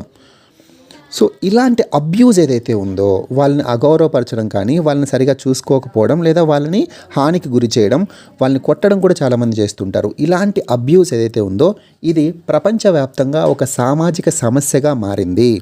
దీనివల్ల ఓల్డర్ పీపుల్ ఎవరైతే వయోధికులు ఉంటారో, ముసలి వాళ్ళు ఉంటారో, వాళ్ళ యొక్క ఆరోగ్యం పాడవుతుంది, వాళ్ళ యొక్క హక్కులకు కూడా భంగం వాటిల్లుతుంది ప్రపంచవ్యాప్తంగా. దీనికి సంబంధించిన అవేర్నెస్ని అందరికీ అందించడం కోసం June 15న ప్రతి సంవత్సరం వరల్డ్ ఎల్డర్ అబ్యూస్ అవేర్నెస్ డేని జరుపుకుంటారు. ఎందుకు? About abuse and neglect of older persons and raising awareness about it. వయోధికులకు జరిగేటువంటి అబ్యూస్ కావచ్చు, లేదా వాళ్ళను నెగ్లెక్ట్ చేయడం, వాళ్ళను విస్మరించడం, ఎవరు పట్టించుకోకపోవడం, వాళ్ళ యొక్క బాగోగులు చూసుకోకపోవడం. ఎందుకు? వాళ్ళంతటా వాళ్ళు బాగోగులు చూసుకోలేరు కాబట్టి వాళ్ళని చూసుకోవాల్సినటువంటి బాధ్యత మనందరి మీద ఉంది. సో కాబట్టి వాళ్ళను నెగ్లెక్ట్ చేయకూడదు. సో ఇక్కడ ఇంపార్టెంట్ ఫ్యాక్ట్స్ కొన్ని మాట్లాడుకుంటే, ఐక్యరాజ్య సమితి ప్రకారం 2019 నుంచి 2030 వరకు 60 ఏళ్ళు అంతకంటే ఎక్కువ ఉన్న వాళ్ళని సీనియర్ సిటిజన్స్ అంటారు, మనకు తెలుసు కదా. ఈ సీనియర్ సిటిజన్ పాపులేషన్ 38% పెరిగేటువంటి అవకాశం ఉంది. సో దానివల్ల 1 బిలియన్ నుంచి 1.4 బిలియన్కు చేరేటువంటి అవకాశం ఉంది ప్రపంచవ్యాప్తంగా 60 ఇయర్స్ కంటే ఎక్కువ ఉన్నట్టు వాళ్ళ జనాభా. దీనివల్ల ఏంటి ప్రమాదం? ఎక్కువ డిపెండెంట్స్ అయిపోతారు, ఇండిపెండెంట్ పీపుల్ తక్కువ అవుతారు, యూత్ తక్కువ అవుతారు, వాళ్ళ మీద ఆధారపడి ఉన్నటువంటి వయోధికులు ఎక్కువ అవుతారు. సో దానివల్ల ఈ వరల్డ్ ఎల్డర్ అబ్యూస్ అవేర్నెస్ అనేది అందరికీ ఉంటేనే వీళ్ళందరి బాగోగులు ఒక సమాజంగా మనం చూసుకున్న వాళ్ళం అవుతాము. అసలు ఈ డే ఎప్పటి నుంచి జరుపుకుంటున్నారంటే, దీన్ని United Nations General Assembly December 2011లో మొదట తీర్మానించింది ఈ వరల్డ్ ఎల్డర్ అబ్యూస్ అవేర్నెస్ డేని జరుపుకోవాలని చెప్పి. ఈ తీర్మానానికి ఎవరు ప్రతిపాదన పెట్టారు, ఎవరు ప్రపోజల్ పెట్టారు అంటే, international network for the prevention of elder abuse. ఇది ఒక అంతర్జాతీయ నెట్వర్క్. ఎల్డర్ పీపుల్ ఎవరైతే వయోధికులు ఉన్నారో వాళ్ళ యొక్క అబ్యూస్ నుంచి వాళ్ళను కాపాడడం కోసం ఏర్పాటు చేసినటువంటి అంతర్జాతీయ నెట్వర్క్. వీళ్ళు ప్రతిపాదన పెడితే దాన్ని United Nations General Assembly December 2011 ఆమోదించి అప్పటి నుంచి జరుపుకోవడం స్టార్ట్ చేస్తున్నారు. So world elder abuse awareness day 15th June. Next news item, world day to combat desertification and drought. ప్రపంచ ఎడారీకరణ మరియు కరువు కట్టడి దినోత్సవం ఎప్పుడు జరుపుకుంటారు? ఈరోజు అనగా June 17th జరుపుకుంటాము. దీనికి సంబంధించి ఈనాడులో ఒక ఎడిటోరియల్ వచ్చింది, భూమాతకు గుండె కోత. సో నేను ఈ డేకి సంబంధించినటువంటి విషయమే కాకుండా ఈ ఎడిటోరియల్లో ఉన్నటువంటి కొన్ని ఫ్యాక్ట్స్ కూడా డిస్కస్ చేస్తాను. ఈ world day to combat desertification and drought, దీని యొక్క థీమ్ ఏంటి? Restoration, land recovery. రెస్టోరేషన్ అంటే మనకు తెలుసు, చాలా రోజులుగా మాట్లాడుకుంటున్నాం, పునరుద్ధరించడం, ల్యాండ్ భూమి, రికవరీ పునరుజ్జీవం. సో ఈ థీమ్తో ప్రపంచ ఎడారీకరణ మరియు కరువు కట్టడి దినోత్సవాన్ని జరుపుకుంటున్నాం. అయితే దీనికి సంబంధించి మనం ఆల్రెడీ డిస్కస్ చేసాం. June 14న ఒక ఐక్యరాజ్య సమితి ఉన్నత స్థాయి సమావేశం జరిగింది. అందులో COP14 ప్రెసిడెన్సీ ఏదైతే భారతదేశానికి ఉందో, COP14 దేనికి? United nations to combat desertification అని చెప్పి UNCCD అని చెప్పి మాట్లాడుకున్నాం. United nations convention to combat desertification యొక్క కాన్ఫరెన్స్ ఆఫ్ పార్టీస్ 14 2019 ఢిల్లీలో జరిగింది. అప్పుడు దాని యొక్క ప్రెసిడెన్సీ ఎవరి దగ్గర ఉంది? భారతదేశం. సో భారతదేశం ప్రెసిడెంట్గా వ్యవహరిస్తుంది. అయితే ఈ ప్రెసిడెన్సీ 2 సంవత్సరాలు ఉంటుంది. 2021లో కూడా ఈ ప్రెసిడెన్సీ భారతదేశానికి ఉంది. ఆ హోదాలో June 14 జరిగినటువంటి ఐక్యరాజ్య సమితి హై లెవెల్ మీటింగ్, ఉన్నత స్థాయి సమావేశంలో ప్రధానమంత్రి నరేంద్ర మోడీ గారు మాట్లాడుతూ మనం ఇది క్లియర్గా డిస్కస్ చేసాం. దాదాపు 26 మిలియన్ హెక్టార్ల భూమిని మేము తిరిగి ఉపయోగవంతంగా చేయబోతున్నాము. ఎప్పటి లోపల? 2030 లోపల. సో ఢిల్లీ డిక్లరేషన్లో కూడా ప్రధానమంత్రి గారు ఢిల్లీ డిక్లరేషన్ కూడా మేము ఇదే వాగ్దానం ఇచ్చాము. దాన్ని మేము నిలబెట్టుకోబోతున్నాము. దానికి సంబంధించినటువంటి వర్క్ ఏదైతే ఉందో అది ప్రోగ్రెషన్లో ఉంది. మేము 2030 లోపు 26 మిలియన్ హెక్టార్ల భూమిని తిరిగి సారవంతం చేయబోతున్నామని చెప్పి ప్రకటన ఇచ్చారు. మనం అది క్లియర్గా డిస్కస్ చేసాం. అయితే ఈ ఆర్టికల్లో ఈ విషయాన్ని కూడా ప్రస్తావించారు. అందుకే నేను మళ్ళీ చెప్పాను. అండ్ యూరోపియన్ కమిషన్ యొక్క వరల్డ్ అట్లాస్ ఒకటి డెజర్టిఫికేషన్ మీద రిలీజ్ చేశారు. ఎడారీకరణకు సంబంధించినటువంటి వరల్డ్ అట్లాస్ని యూరోపియన్ కమిషన్ ఒకటి రిలీజ్ చేసింది. దాని ప్రకారం 75% కంటే ఎక్కువ భూమి ప్రపంచవ్యాప్తంగా ఆల్రెడీ క్షీణించేసింది. ఎంత భూమి? 75% కంటే ఎక్కువ భూమి. అంతేకాకుండా 90% మించి 2050 లోపు డిగ్రేడ్ క్షీణించేటువంటి అవకాశం ఉంది. ఎవరు చెప్తున్నారు? యూరోపియన్ కమిషన్ యొక్క వరల్డ్ అట్లాస్ ఆఫ్ డెసర్టిఫికేషన్. సో ఇంత ప్రమాదంలో ఉంది ప్రపంచవ్యాప్తంగా నేల. సో నేల దాదాపు 75% ఆల్రెడీ క్షీణించింది. 2050 లోపు 90% క్షీణిస్తుంది. మనకందరికీ తెలుసు, పంటలు పండాలంటే ప్రధానంగా ఉండాల్సిందేంటి? నేల. నరేంద్ర మోడీ గారు కూడా UN హై లెవెల్ మీటింగ్లో ఏమని చెప్పారు? భూమి లైఫ్కు ఫండమెంటల్ అని చెప్పారు. జీవనాధారం ఎక్కువ మందికి భూమి వల్లనే లభిస్తుంది. ఎందుకు? పంట పండాలంటే భూమి సారవంతంగా ఉండాలి. అలాంటి భూమి దాదాపు 75% ఆల్రెడీ క్షీణించింది. 90% 2050 లోపు క్షీణిస్తుంది. అంటే ఎంత ఫుడ్ సెక్యూరిటీ ఇష్యూస్ వస్తాయి, ఆహార భద్రతా సమస్యలు ఎంత దూరం వెళ్తాయో ఆలోచించుకోవచ్చు. మన జనాభా దాదాపు 135 కోట్ల మంది ఉంటే 50% కంటే ఎక్కువగా వ్యవసాయాన్ని తమ జీవనాధారంగా పెట్టుకున్నారు. అంటే 70 కోట్ల మంది వ్యవసాయం మీద డైరెక్ట్గా కానీ ఇండైరెక్ట్గా కానీ ఆధారపడి ఉన్నారు ప్రతిరోజు. అయినప్పటికీ కూడా ఎంతోమంది హంగ్రీగా ఆకలితో పడుకుంటున్నారు.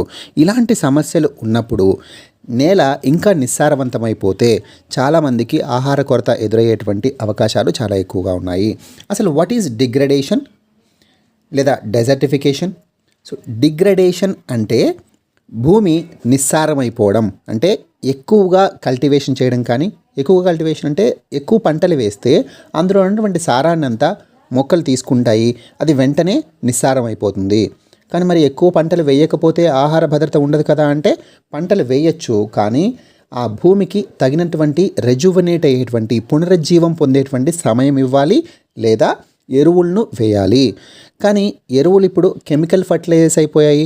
వాటి వల్ల కూడా భూమి ఇంకా డిగ్రేడ్ అవుతుంది. ఈ ఎంత రేషియోలో NPK ratio, nitrogen phosphorus potassium ఎంత రేషియోలో వేయాలో రైతులకు తెలియట్లేదు. దానివల్ల కూడా భూమి ఇంకా డిగ్రేడ్ అవుతుంది. ఇరిగేషన్, నీటిపారుదల చాలా ఎక్కువైపోతుంది. ఎందుకు? ఎప్పుడైతే భారతదేశంలో గ్రీన్ రెవల్యూషన్ వచ్చిందో అప్పటి నుంచి కూడా హైబ్రిడ్ సీడ్స్ ఎక్కువయ్యాయి. ఈ హైబ్రిడ్ సీడ్స్కి ఇరిగేషన్, నీటిపారుదల ఎక్కువ ఆవశ్యకత ఉంటుంది. దానివల్ల ఏమవుతుంది?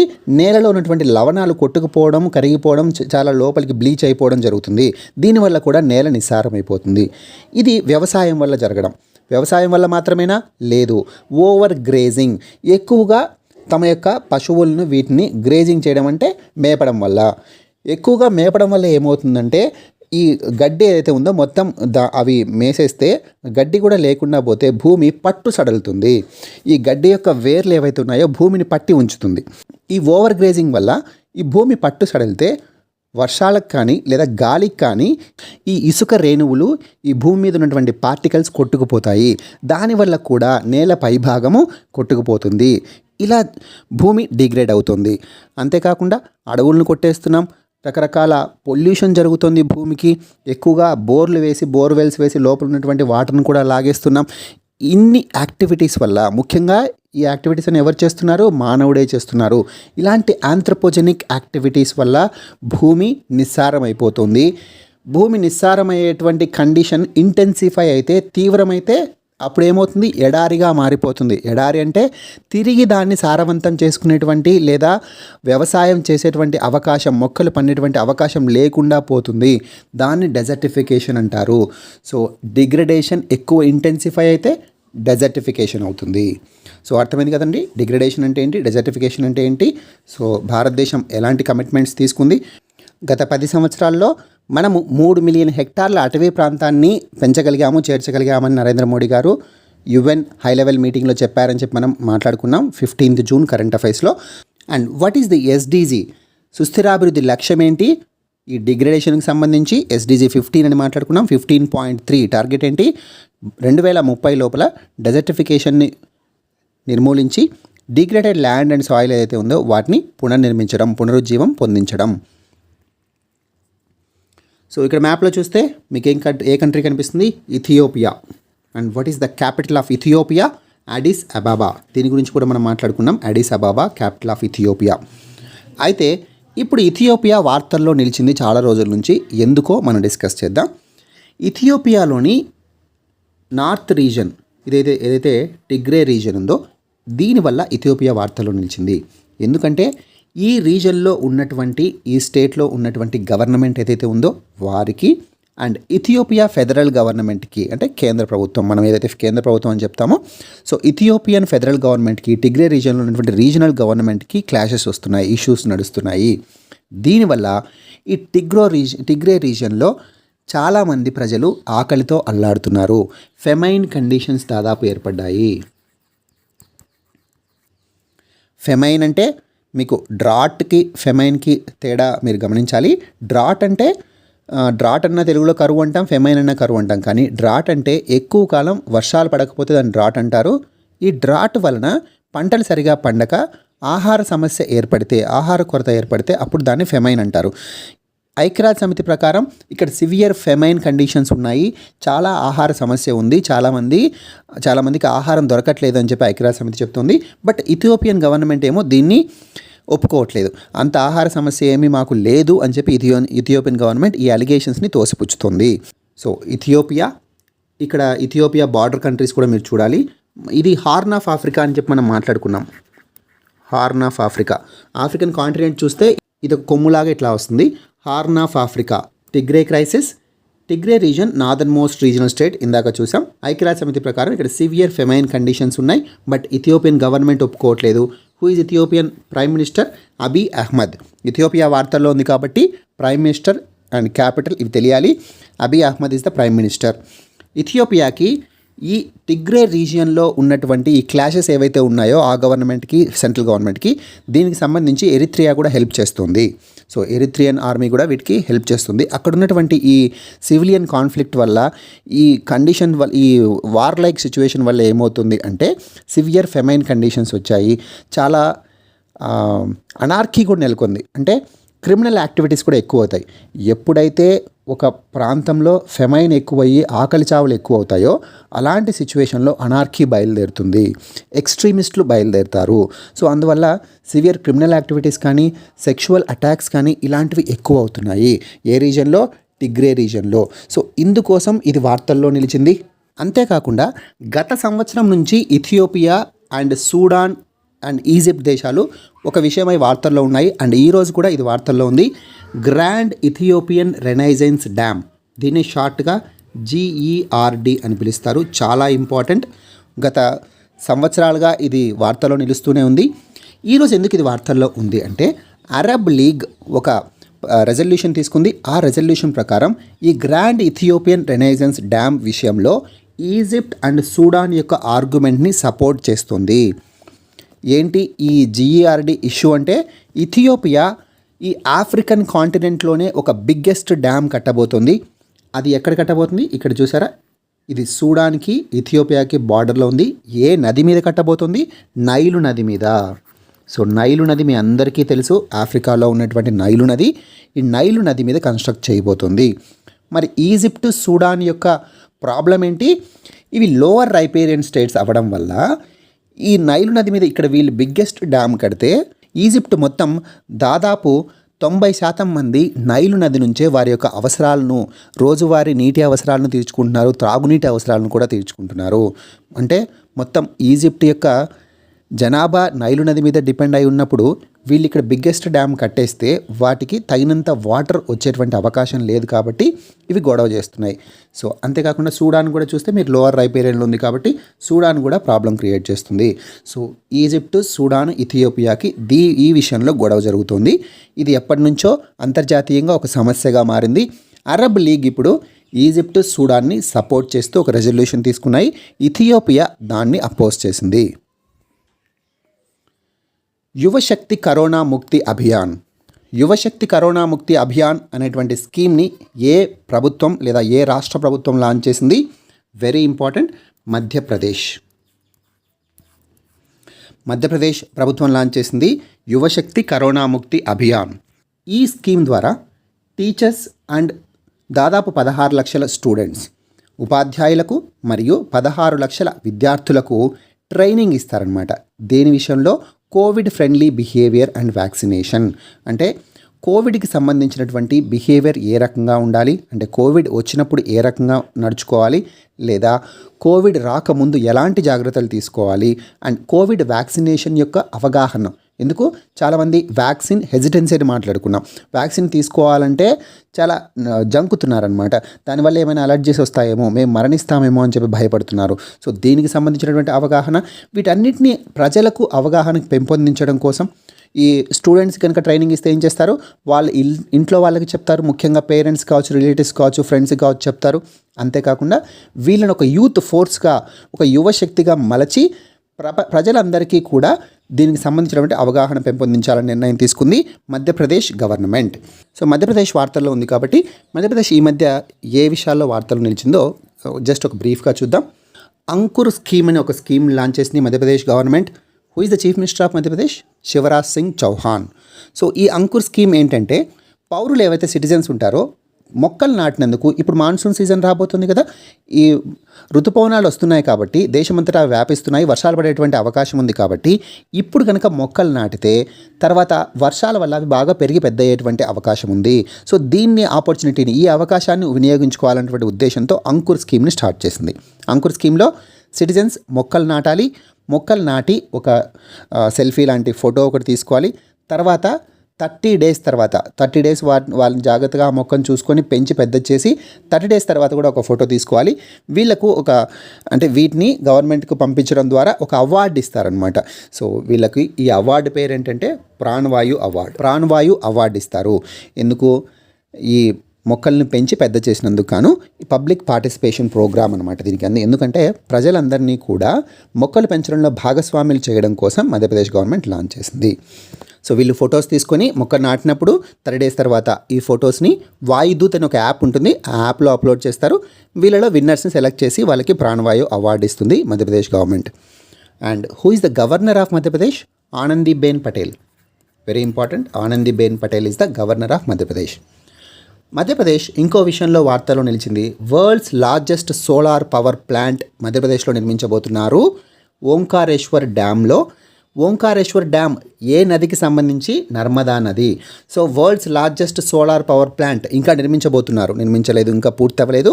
సో ఎక్కడ నిర్మించబోతున్నారు? ఏ నది మీద అంటే నర్మదా రివర్ మీద ఓంకారేశ్వర్ డ్యామ్లో నిర్మించబోతున్నారు. దీని యొక్క కెపాసిటీ, సామర్థ్యం ఎంత అంటే 600 మెగావాట్స్.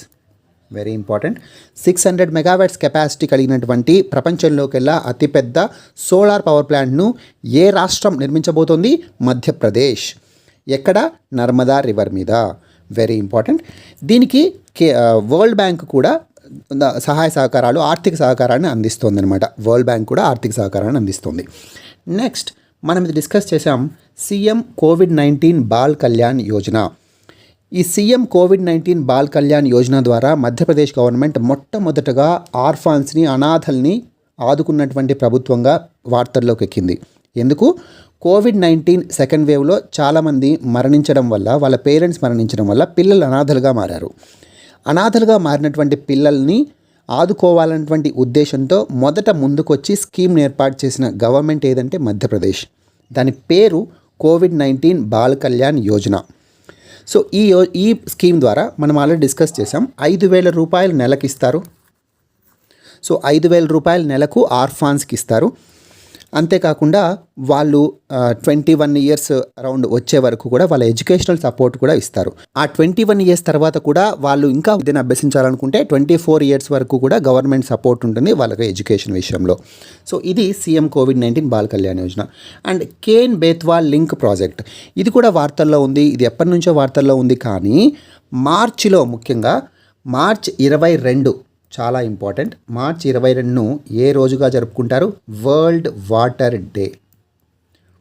వరల్డ్ వాటర్ డే 22 మార్చిన కేంద్ర ప్రభుత్వం ఒక నిర్ణయం తీసుకుంది. కేంద్ర ప్రభుత్వం అండ్ మధ్యప్రదేశ్ అండ్ యూపీ ఈ 3 కలిసి ఒక నిర్ణయానికి వచ్చాయి. కేన్ బేత్వా లింక్ ప్రాజెక్ట్ని స్టార్ట్ చేయాలని చెప్పి. కేన్ బేత్వా రివర్ లింకింగ్ నదుల అనుసంధాన ప్రాజెక్ట్ ఎప్పటి నుంచో వార్తల్లో ఉంది. కేన్ రివర్, బేత్వా రివర్ ఇవి ఎక్కడున్నాయి? మధ్యప్రదేశ్, యూపీ రాష్ట్రాల్లో ఉన్నాయి. కాకపోతే ఇక్కడ సమస్య ఏంటి అంటే వీళ్ళు ఎందుకు ఈ 2 నదులను అనుసంధానం చేయాలనుకుంటున్నారు? ముఖ్యంగా బుందేల్ఖండ్ రీజియన్కి వాటర్ అందించాలనే ఉద్దేశంతో. బుందేల్ఖండ్ రీజియన్ మధ్యప్రదేశ్లో కొంత, యూపీలో ఎక్కువ భాగం ఉంటుంది. ఈ బుందేల్ఖండ్ రీజియన్కి ఎక్కువగా కరువు కాటకాలు వస్తూనే ఉంటాయి. అందువల్ల వాటికి సరైన వాటర్ సప్లై ఉంటే కనుక వాటి కరువు నుంచి వాటిని కాపాడొచ్చు, ఆ ప్రజలను కాపాడొచ్చు అన్నటువంటి సదుద్దేశంతోనే ప్రభుత్వం Ken Betwa interlinking project start చేసింది. సో కేన్ రివర్ ఎక్కడ ఉంటుంది? మధ్యప్రదేశ్లో ఉంటుంది. బేత్వా రివర్ యూపీలో ఉంటుంది. Very important. సో మధ్యప్రదేశ్లోని కేన్ రివర్ని, యూపీలోని బేత్వా రివర్ని అనుసంధానం చేయడం వల్ల ఇక్కడ ఈ పరివాహక ప్రాంతంలో ఉన్నటువంటి బుందేల్ఖండ్ రీజన్కి లాభం చేకూరుతుంది. ఎందువల్ల? కేన్ రివర్లో సర్ప్లస్ వాటర్ ఎక్కువగా ఉన్నాయి, మిగులు జలాలు ఎక్కువగా ఉన్నాయి. అవి అనవసరంగా వేస్ట్గా సముద్రంలో కలిసిపోతాయి కదా. అందువల్ల ఆ సర్ప్లస్ వాటర్ని బేత్వా రివర్లో వాటర్ తక్కువగా ఉంటాయి. ఆ వాటర్ని ఈ బేత్వా రివర్కి మళ్లించడం వల్ల యూజ్ ఉంటుంది అన్నటువంటి ఉద్దేశంతో. మరి ఇక్కడ సమస్య ఏంటి అంటే ఈ నదులను అనుసంధానం చేయడం వల్ల పన్నా టైగర్ రిజర్వ్,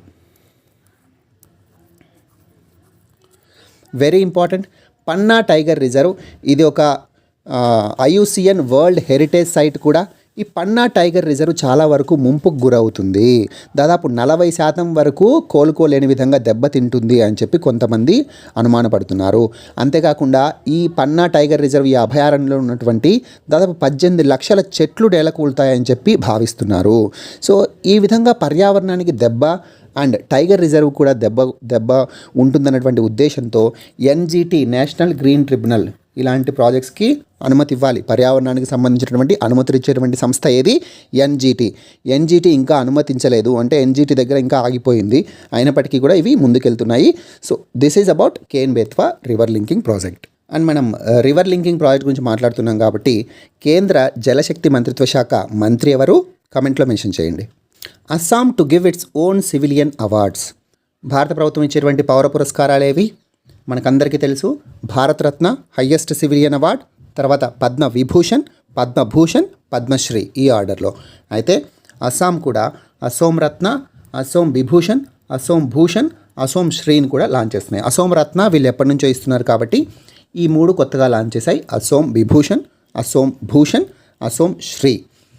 అండ్ ఇంకొక ఇంపార్టెంట్ డెసిషన్ ఏం తీసుకుంది అస్సాం గవర్నమెంట్ అంటే అన్ని ప్రభుత్వ కార్యాలయాల్లో president photo and prime minister photo, అంతేకాకుండా అస్సాం యొక్క మొట్టమొదటి ముఖ్యమంత్రి ఇమేజ్ కూడా ఉండాలి, ఫోటో కూడా ఉండాలని చెప్పి నిర్ణయం తీసుకున్నాయి. ఎవరు? First chief minister of Assam Gopinath Bordoloi. Very important. So and Assam ఈ మధ్య వార్తల్లో నిలిచింది దేనికోసం? దానికి 2 జాతీయ పార్కులు ఆమోదాన్ని పొందాయి. 6వ నేషనల్ పార్క్ అండ్ 7వ నేషనల్ పార్క్. వాటి 6th national park Raimona. So Assam యొక్క 6వ నేషనల్ పార్క్గా నమోదైనటువంటి రికార్డుకి ఎక్కినటువంటి నేషనల్ పార్క్ ఏది? Raimona national park. Very important. 7th national park ఏంటి? దెహింగ్ పట్కాయ్ నేషనల్ పార్క్. ఈ 2 కూడా మీరు గుర్తుపెట్టుకోవాలి. వీటితో పాటు ముందున్నటువంటి 5 నేషనల్ పార్క్స్ ఏవి అవి కూడా గుర్తుపెట్టుకోవాలి. Kaziranga national park, Manas national park, Orang national park, Nameri national park, Dibru Saikhowa national park. Kaziranga మనందరికీ తెలుసు, 1 హార్న్ రైనోసరస్కు చాలా ఫేమస్. అండ్ మనస్, ఒరాంగ్, నమేరి, దిబ్రూ సైఖోవా ఇవి కూడా గుర్తుపెట్టుకోవాలి. అండ్ అస్సాం గురించి మాట్లాడితే ఈ మధ్య సీఎం శిశు సేవ అచోని స్కీమ్ మనం మాట్లాడాం కరెంట్ అఫైర్స్లో, మీరు ఒకసారి రివైజ్ చేయండి. అండ్ గార్డియన్ మినిస్టర్స్ కూడా, అంటే అస్సాం రాష్ట్ర ప్రభుత్వ పథకాలు అండ్ కేంద్ర ప్రభుత్వ పథకాలు ఇంప్లిమెంటేషన్కి సంబంధించినటువంటి సంరక్షణ మంత్రులను, గార్డియన్ మినిస్టర్స్ని స్టార్ట్ చేసినటువంటి రాష్ట్రం ఏది? అస్సాం. వీటి గురించి కూడా మనం క్లియర్గా ఆల్రెడీ ముందు మాట్లాడుకున్నాం, ఒకసారి రివైజ్ చేయండి. ప్రపంచంలోనే మొట్టమొదటి వుడెన్ శాటిలైట్ని లాంచ్ చేస్తున్నారు. సో దీని పేరు వీసా వుడ్ శాట్ అంటారు. సో ఇది ఎవరు లాంచ్ చేస్తున్నారు? European space agency. ఎక్కడి నుంచి? న్యూజిలాండ్ నుంచి లాంచ్ చేస్తుంది. అయితే దీన్ని ఎవరు నిర్మిస్తున్నారు ఈ శాటిలైట్ని అంటే ఆర్కిటిక్ ఆస్ట్రోనాటిక్స్. ఆర్కిటిక్ ఆస్ట్రోనాటిక్స్ అనేటువంటి ఫిన్లాండ్కి చెందినటువంటి ఒక కంపెనీ స్టూడెంట్స్ క్యూబ్సాట్ ప్రాజెక్ట్లో భాగంగా వుడెన్ శాటిలైట్ని నిర్మిస్తోంది. దాని పేరు WISA వీసా. దీని యొక్క సైజ్ ఎంత ఉందంటే ఇది ఒక నానో శాటిలైట్, చాలా చిన్న శాటిలైట్ అనమాట. 4x4x4 ఇంచెస్ ఉంటుంది. అంటే దాని లెంగ్త్, విడ్త్, హైట్ కూడా 4 ఇంచులు మాత్రమే ఉంటాయి. అంటే దాదాపు 10 సెంటీమీటర్లు. అండ్ దాని వెయిట్ ఎంత ఉంటుందంటే 1 కేజీ ఉంటుంది. దాని వెయిట్ ఎంత 1 కేజీ ఉంటుంది. 1 కేజీ అంటే 2.2 LBS. LBS అంటే మనకు తెలిసి పౌండ్స్. సాధారణంగా యూరోపియన్ కంట్రీస్లో పౌండ్ వాడతారు, మనమేమో కేజీలు వాడతాం. సో పౌండ్ మరి LB అని ఎందుకంటారు? ఎగ్జామ్కి ఇంపార్టెంట్ కాదు, but just general knowledge. LB అంటే లిబ్రా పౌండోకి షార్ట్ ఫామ్ అనమాట. లిబ్రా పౌండో అంటే పౌండ్ బై వెయిట్ అని అర్థం. సో లిబ్రా పౌండోని షార్ట్గా LB అని పిలుస్తారు. సో 2.2 కాబట్టి LBS, 2.2 పౌండ్స్ కాబట్టి. So this is about world's first wooden satellite. ఇది యూరోపియన్ స్పేస్ ఏజెన్సీ లాంచ్ చేస్తుంది. యూరోపియన్ స్పేస్ ఏజెన్సీ గురించి మాట్లాడుతున్నాం కాబట్టి దాని యొక్క ఇతర మిషన్స్ గురించి కూడా మనం మాట్లాడాలి. JUICE mission. ఈ జూస్ మిషన్ దేనికి సంబంధించి? జూపిటర్కి సంబంధించి. దీని ఎక్స్పాన్షన్ ఏంటి? Jupiter icy moons explorer mission. So Jupiter యొక్క మూన్స్ని ఎక్స్ప్లోర్ చేసేటువంటి మిషనే జూస్ మిషన్. దీన్ని ఎవరు లాంచ్ చేయబోతున్నారు? European space agency. ఎప్పటి లాంచ్ చేయాలని ప్లాన్ చేసుకుంది? 2022 లోపల లాంచ్ చేయాలని చెప్పి ప్లాన్ చేసుకుంది. ఎందుకోసం ఇది? జూపిటర్ ప్లానెట్ ఏ విధంగా ఫామ్ అయింది, అక్కడ ఏమైనా లైఫ్ యొక్క ఆనవాళ్ళు ఉన్నాయా, అంతేకాకుండా జూపిటర్ యొక్క మూన్స్, పేరులో ఉన్నట్టుగానే మూన్స్ను ఎక్స్ప్లోర్ చేయడం. దాని యొక్క మూన్స్ ఉన్నాయి కదా, అందులో ముఖ్యంగా గెనమెడే మూన్ని కూడా ఎక్స్ప్లోర్ చేయడానికి వెళ్తుంది ఇది. సో ఇది మొదటైతే 2022లో లాంచ్ చేస్తారు. ఆ తర్వాత రకరకాల స్టేజెస్లో రకరకాల ఎక్స్పెరిమెంట్స్ చేస్తుంది. దాదాపు 2034 వరకు కూడా ఇది ఎక్స్పెరిమెంట్స్ కొనసాగిస్తుందని చెప్పి వాళ్ళు భావిస్తున్నారు. ఇంకొక మిషన్ గురించి మనం మాట్లాడితే EnVision mission. EnVision mission also very important. దీన్ని ఎవరు లాంచ్ చేశారు? యూరోపియన్ స్పేస్ ఏజెన్సీ లాంచ్ చేసింది ఇది కూడా. ఈ మిషన్ ఏ ప్లానెట్కి? Venus. This is for Jupiter, EnVision is for Venus. So Venus మీదకి యూరోపియన్ స్పేస్ ఏజెన్సీ లాంచ్ చేయబోతున్నటువంటి మిషన్ ఏంటి? ఎన్విషన్. ఎప్పటి లోపల లాంచ్ చేయబోతుంది? ఇది 2030 లోపల లాంచ్ చేయబోతుంది. అండ్ వీనస్ అనగానే మనం ఈ మధ్య క్లియర్గా డిస్కస్ చేసినటువంటి ఇంకోటి గుర్తు రావాలి. యునైటెడ్ స్టేట్స్ ఆఫ్ అమెరికా సంబంధించినటువంటి స్పేస్ ఏజెన్సీ నాసా వాళ్ళు డావిన్సీ ప్లస్ అండ్ వెరిటాస్ అనే 2 వీనస్ మిషన్స్ని లాంచ్ చేయబోతున్నారు. ఎప్పుడు? 2028-30 లోపల లాంచ్ చేస్తామని చెప్తున్నారు. సో బ్రీఫ్గా మీరు ఒకసారి మనం క్లియర్గా డిస్కస్ చేసాం. సో బ్రీఫ్గా మాట్లాడుకుంటే అసలు డావిన్సీ ప్లస్ దేనికోసం? వీనస్ యొక్క కంపోజిషన్ని అర్థం చేసుకోవడం కోసం, అంటే ఆ ప్లానెట్ యొక్క అట్మాస్ఫియర్ని, కంపోజిషన్ని అర్థం చేసుకోవడం కోసం. అండ్ వెరిటాస్ మిషన్ దేనికోసం? వెరిటాస్ మిషన్ ప్రధానంగా జియాలజీ, టోపాలజీ, దాని యొక్క జియోలాజికల్ హిస్టరీ, అంటే అక్కడ భూభాగం యొక్క టోపాలజీ అంటే రిలీఫ్స్ ఏ విధంగా ఉన్నాయో, వాటి ప్రాంతాలు ఏ విధంగా ఉన్నాయి, అండ్ జియోలాజికల్ హిస్టరీ అది ఏ విధంగా దాని యొక్క జియోలాజికల్ చరిత్ర ఉందో స్టడీ చేయడం కోసం వెరిటాస్ మిషన్. నెక్స్ట్, భారతదేశం 2024లో ఒక వీనస్ మిషన్ని పంపదలుచుకుంది. దాని పేరేంటి? Shukrayaan. So this is about India, this is about NASA, these two are about European space Agency. That's it for today. Please like, share and subscribe to Minds Academy. Thank you so much.